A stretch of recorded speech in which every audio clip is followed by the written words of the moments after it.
Shalom, shalom, chers amis auditrices. Shalom, chers amis auditeurs. Je suis contente d'être avec vous cette semaine pour la dernière partie de notre série de messages sur les 7 clés pour avoir de l'impact autour de soi. Et je suis sûre que vous avez gardé les 4 premières qui sont aimer les autres et les aimer réellement. Avoir un cœur de serviteur, s'entourer d'une équipe solide et développer les dons des autres. Nous allons continuer avec la 5e clé qui est de pourvoir aux besoins des autres. En parlant de Jésus-Christ, nous avons compris qu'au cours de son ministère, Jésus avait arrêté de parler du spirituel et a nourri ceux qui l'écoutaient. Il a donné du pain. Il a pourvu aux besoins des autres. Et quand même il était lieu de guérir, Jésus a guéri. Il a donné à manger. Il a guéri. Il a fait beaucoup d'autres choses en dehors de la parole de Dieu qu'il enseignait. C'est pourquoi, si nous voulons impacter nos sujets, si nous voulons impacter notre entreprise, si nous voulons impacter notre église, si nous voulons impacter nos enfants, impacter notre famille, nous devons faire preuve de responsabilité en pourvoyant aux besoins de ceux sur qui Dieu nous a établis comme chefs. Si nous voulons impacter les voisins et ceux qui sont autour de nous, montrons-les que nous sommes au-dessus de cette situation de besoin. Nous devons leur montrer que par nous, le Seigneur peut pourvoir à leurs besoins avant de nous établir chefs sur eux. C'est pourquoi, chers amis, si vous voulez être au-dessus, si vous voulez impacter, ne parlez pas à quelqu'un pendant qu'il a faim. Il veut manger avant de vous écouter. Ne retenez pas les salaires de vos employés. Ne gardez pas ce qui leur revient.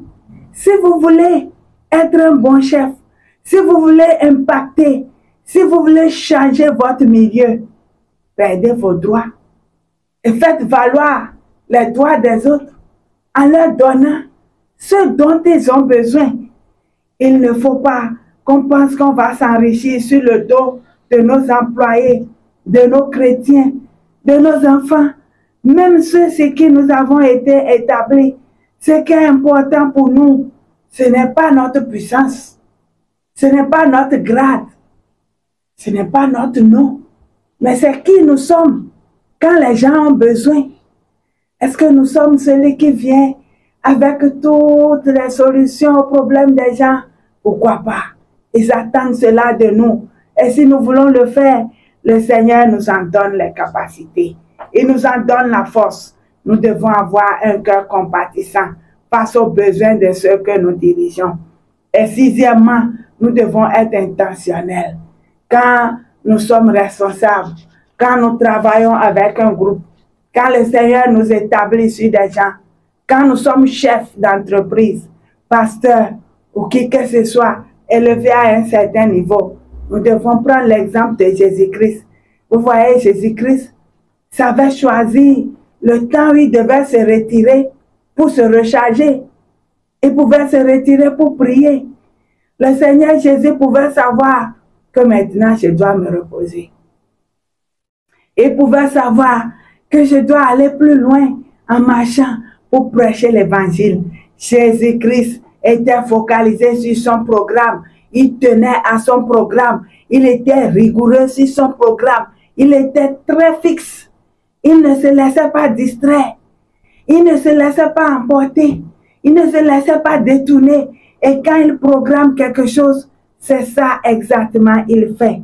Nous devons comprendre, chers amis auditeurs, que si nous voulons impacter, si nous voulons changer notre milieu, si nous voulons être une bénédiction pour les autres, nous devons apprendre à être intentionnels dans la gestion de notre temps. C'est très important. Et nous devons comprendre que dans notre équilibre de temps, c'est nous-mêmes qui jouons. Est-ce que nous sautons du coq à l'âne? Non, non. Nous devons être précis dans nos programmes. Il n'y a pas de travail sans programme, sans planification.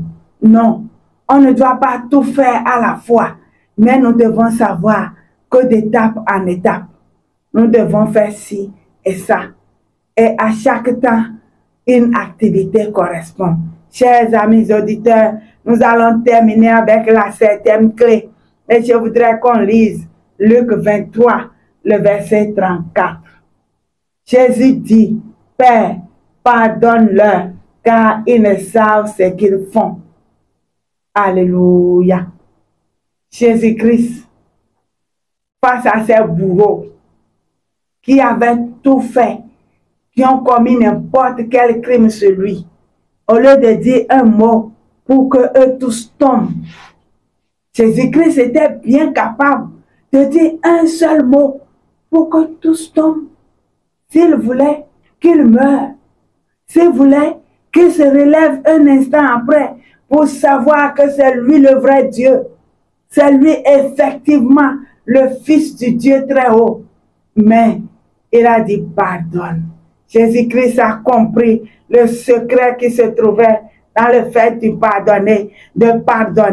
Il a compris le pouvoir du pardon. Il a compris que le pardon pouvait libérer beaucoup de bénédictions. Et il a compris que c'est lui qui devait apprendre à pardonner. Grâce à ce pardon qu'il a accordé, il a réussi sa mission.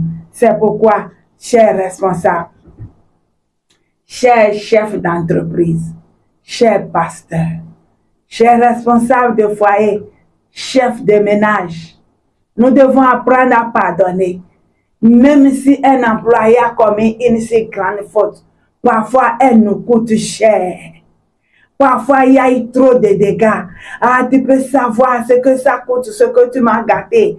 Est-ce que tu peux savoir ce que tu as perdu en détruisant telle chose? Ah, c'est vrai. Ça peut coûter parfois même des millions. Mais le Seigneur nous invite à pardonner parce que c'est le secret de notre réussite. C'est la puissance qui vient en nous. Quand nous pardonnons, nous sommes libérés. Quand nous pardonnons, nous nous mettons au-dessus de ceux que nous dirigeons. Quand nous pardonnons, nous nous mettons au-dessus de ceux sur qui le Seigneur nous a établis. Et je voudrais, chers amis auditeurs, vous dire que le pardon est la clé de tout succès. Si vous savez pardonner, d'office, vous avez réussi. Si vous savez pardonner, vous avez impacté votre entourage.